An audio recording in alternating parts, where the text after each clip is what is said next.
بسم اللہ الرحمن الرحیم۔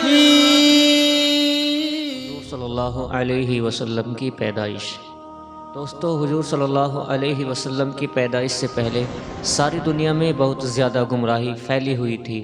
عرب میں تو لوگ بت پرستی کے اتنے عادی بن چکے تھے کہ وہ جب بھی سفر پر جاتے تو اپنے ساتھ اپنے بتوں کو بھی لے کر جاتے تھے۔ ان میں گمراہی اور جہالت اتنی زیادہ تھی کہ وہ اپنی لڑکیوں کو زندہ دفن کر دیتے تھے تاکہ کسی کو اپنا داماد نہ بنانا پڑے۔ اس گمراہی کے دور میں حضور صلی اللہ علیہ وسلم کی پیدائش ہوئی، لیکن پیدائش سے 50 سال پہلے ہی آپ صلی اللہ علیہ وسلم کے لیے ماحول تیار کیا گیا۔ روایتوں میں آتا ہے کہ زمزم کا کنواں جو حضرت اسماعیل علیہ السلام کی ایڑیوں سے جاری ہوا تھا، اسے بعد میں ایک قبیلے والوں نے دشمنی میں آ کر بند کر دیا تھا۔ اسی طرح 300 سال گزر گئے اور زمزم کا کنواں اسی طرح بند رہا، اور لوگ بھول گئے کہ یہاں مکہ میں کوئی زمزم کا کنواں بھی تھا۔ دوستو، ایک دن حضور صلی اللہ علیہ وسلم کے دادا عبد المطلب رات میں سوئے ہوئے تھے تو انہیں خواب میں ایک انسان نظر آیا جو کہہ رہا تھا کہ پاک پانی کا کنواں کھودو۔ عبد المطلب ابھی اس انسان سے کچھ پوچھتے کہ اتنی ہی دیر میں ان کی آنکھ کھل گئی اور وہ پریشان ہو گئے کہ آخر یہ کون انسان تھا جو مجھ سے کہہ رہا تھا کہ پاک پانی کا کنواں کھودو، اور یہ پاک پانی کا کنواں کہاں ہے؟ دوستو، اگلی رات جب پھر سے سوئے تو وہی انسان انہیں پھر سے نظر آیا۔ وہ کہہ رہا تھا کہ پاک پانی کا کنواں کھودو۔ ابھی عبد المطلب اس آدمی سے کچھ پوچھتے کہ ان کی آنکھ پھر دوبارہ سے کھل گئی۔ دوستو، تیسری رات جب حضرت عبد المطلب نے پھر سے وہی خواب دیکھا تو آج خواب ہی میں اس انسان سے یہ پوچھنے لگے کہ آخر یہ پاک پانی کا کنواں کیا ہے اور یہ کہاں پر ہے؟ اس انسان نے جواب دیا کہ یہ زمزم کا کنواں ہے جو تمہارے دادا اسماعیل علیہ السلام کے لیے جاری کیا گیا تھا اور 300 سالوں سے یہ بند پڑا ہے۔ اے عبد المطلب، تم صبح کعبہ شریف کے پاس جا کر بیٹھ جانا، ایک کنواں آئے گا اور ایک جگہ پر 3 بار اپنی چونچ مارے گا، بس سمجھ جانا کہ زمزم کا کنواں اسی جگہ پر ہے۔ دوستو، صبح صبح عبد المطلب کعبے کے پاس جا کر بیٹھ گئے۔ کئی گھنٹے گزر گئے، دوپہر کا وقت تھا لیکن ابھی تک کوئی کنواں نہیں نظر آیا۔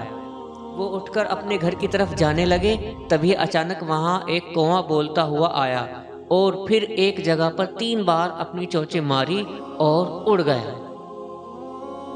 عبد المطلب سمجھ گئے کہ وہ زمزم کا کنواں اسی جگہ پر موجود ہے۔ دوستو، حضرت عبد المطلب نے اسی وقت تمام مکہ والوں کو جمع کیا اور کہا کہ اے مکہ والو، وہ زمزم کا کنواں جو ہمارے باپ اسماعیل علیہ السلام کے لیے جاری کیا گیا تھا وہ اسی جگہ پر ہے۔ مجھے خواب میں اللہ کی طرف سے بتایا گیا ہے کہ اس زمزم کے کنویں کو جا کر کھودو جو 300 سالوں سے بند پڑا ہے۔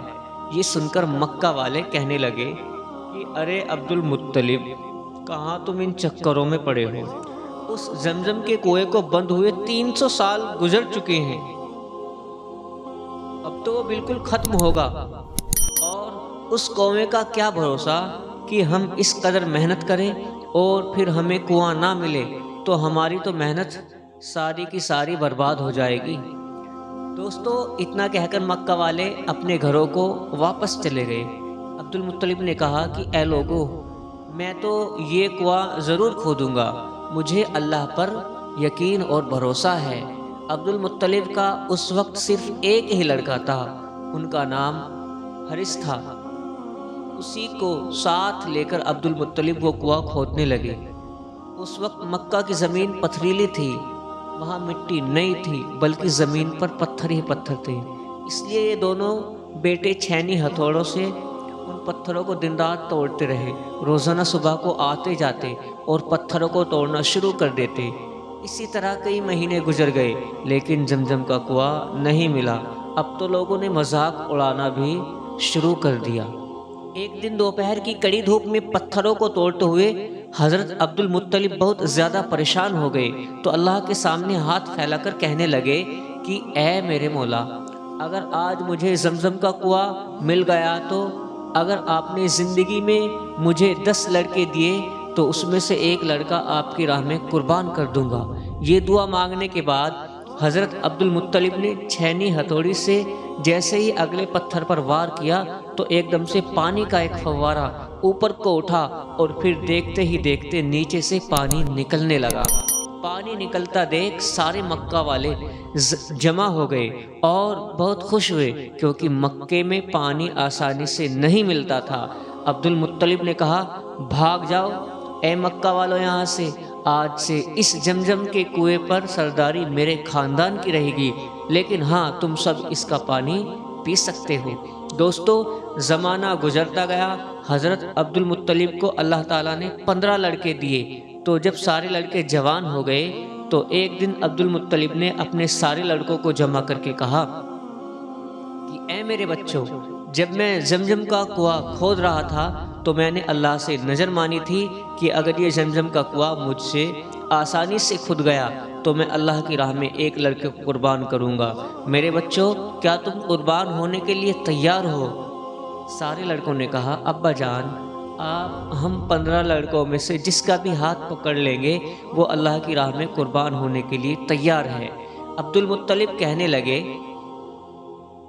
کہ میں ایسا نہیں کروں گا، یہ ناانصافی ہوگی، اس لیے میں 15 پرچیاں بناؤں گا اور سب میں لکھوں گا کہ اس لڑکے کو نہیں ذبح کرنا ہے، لیکن ایک پرچی میں لکھ دوں گا کہ اس لڑکے کو ذبح کرنا ہے۔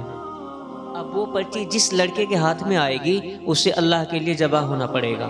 سب نے کہا، ٹھیک ہے ابا جان، ہم تیار ہیں۔ پرچیاں بنا کر لٹائی گئی۔ سارے لڑکوں نے اپنی اپنی پرچیاں کھولی تو سب کے میں نکلا کہ اس لڑکے کو نہیں ذبح کرنا ہے، لیکن جب حضور صلی اللہ علیہ وسلم کے باپ حضرت عبداللہ نے اپنی پرچی کھولی تو اس میں لکھا تھا کہ اس لڑکے کو ذبح کرنا ہے۔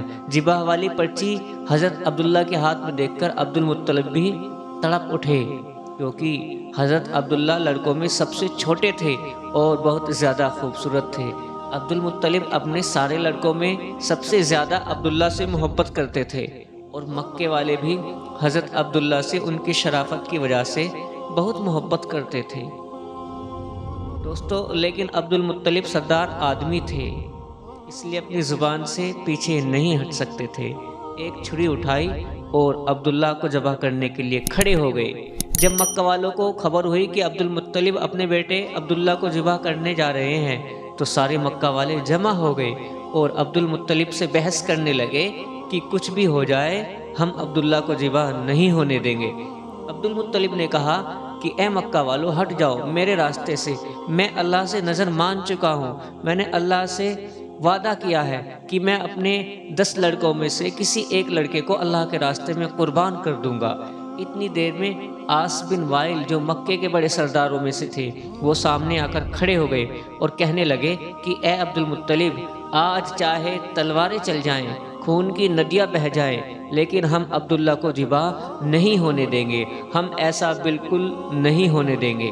عبد المطلب نے جب دیکھا کہ سارے مکہ والے ایک طرف ہیں اور میں اکیلا دوسری طرف ہوں تو کہنے لگے کہ اے مکہ والو، ایک شرط پر میں عبداللہ کو چھوڑوں گا، وہ یہ ہے کہ نجران میں جو ایک جادوگر عورت ہے اگر وہ کہہ دے کہ عبداللہ کو نہ ذبح کرو تو میں ذبح نہیں کروں گا، ورنہ آج میں عبداللہ کو ذبح کر کے رہوں گا۔ مکہ والوں نے کہا، ٹھیک ہے، ہم نجران چلیں گے اور اس عورت سے معلوم کریں گے، وہ جو کہے گی ہم اس کے لیے تیار ہیں، وہ جیسا کہے گی ہم کرنے کے لیے تیار ہیں۔ دوستو، اور پھر ایک بہت بڑا قافلہ مکے سے نجران کی طرف روانہ ہوا۔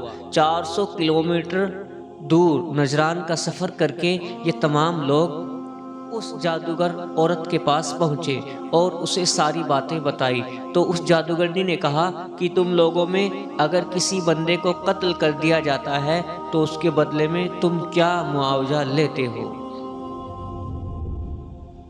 سب نے بتایا کہ ہم اس کے بدلے میں 10 اونٹ معاوضہ لیتے ہیں۔ اس جادوگرنی نے کہا تو پھر ایک پرچی میں 10 اونٹ لکھو اور دوسری پرچی میں عبداللہ کا نام لکھو اور پرچی اڑاؤ۔ پھر عبد المطلب ان میں سے ایک پرچی کو اٹھائیں، اگر اس پرچی میں عبداللہ کا نام نکلے تو دوسری پرچی پر 10 اونٹ اور بڑھا دو اور عبداللہ کو بچا لو۔